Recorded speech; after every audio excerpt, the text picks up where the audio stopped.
বিসমিল্লাহির রহমানির রহিম। প্রিয় দেশবাসী, আসসালামু আলাইকুম। আপনারা জানেন যে আমার বিজনেস সম্পর্কে প্রায় প্রায় আমি কিছু ভিডিও আপলোড দিই আমার ফেসবুক পেজে।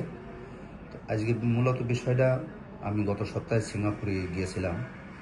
তো ওখানে এর আগেও গিয়ে আমি দেখছি, তো ওইগুলো আমার জানানো হয়নি। তো গত সপ্তাহে যখন গেলাম দেখি যে যারা এস পাশে যায়, এস পাস নামক একটা ভিসা আছে। এই ভিসাটা আমাদের বাংলাদেশের কিছু এজেন্সি এগুলো দেয়। এই ভিসাটা অনেক টাকা নেয়, যে টাকার অঙ্কটা বলতে আমার লজ্জা করে।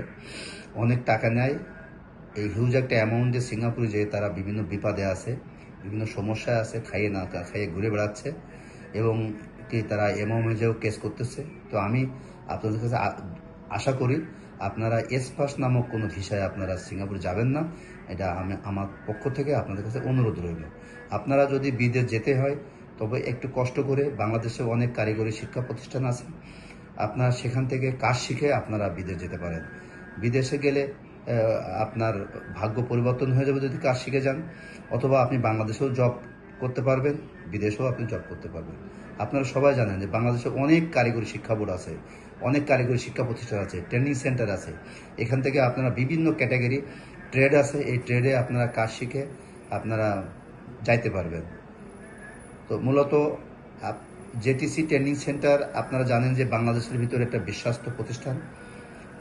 জেটিসি ট্রেনিং সেন্টার আপনার Bangladesh government recruiting licence hold করে। কারিগরি শিক্ষা বোর্ড প্রতি মাসে এনএসডি এর ইন্টারভিউ হয় আমাদের এখানে। এনএসডি এর থেকে একটা সার্টিফিকেট দেয়, এই সার্টিফিকেটেরও অনেক মূল্য, যেটা আমরা মনে করতে পারি যে লাইক এইচএসসি বা এইচএসসি পাস এরকম সমমূল্য মূল্য। এবং সেখানে হচ্ছে যে সিঙ্গাপুরি শিপইয়ার্ডের আমরা লিস্টেড এজেন্সি। আমাদের প্রতি সপ্তাহে আমাদের এখানে পরীক্ষা হয় এবং ডেলিগেটের মাধ্যমে আমাদের এখান থেকে লোক যায়। আমি আশা করব আপনারা জেটিসির ফেসবুক পেজটা দেখবেন, ওয়েবসাইটটা দেখবেন, দেখে আপনারা এসে ভিজিট করবেন। ভিজিট করার পরে আপনারা ডিসিশন নেবেন। যদি আপনাদের ভালো লাগে, আপনার জেটিসি ট্রেনিংয়ে ভর্তি হয়ে আপনারা দেশে এবং দেশের বাইরে ভালো জবের জন্য আপনারা আশা করতে পারেন। আপনাদের ধন্যবাদ। সবাই ভালো থাকেন, দোয়া করে আপনারাও আমার জন্য দোয়া করবেন।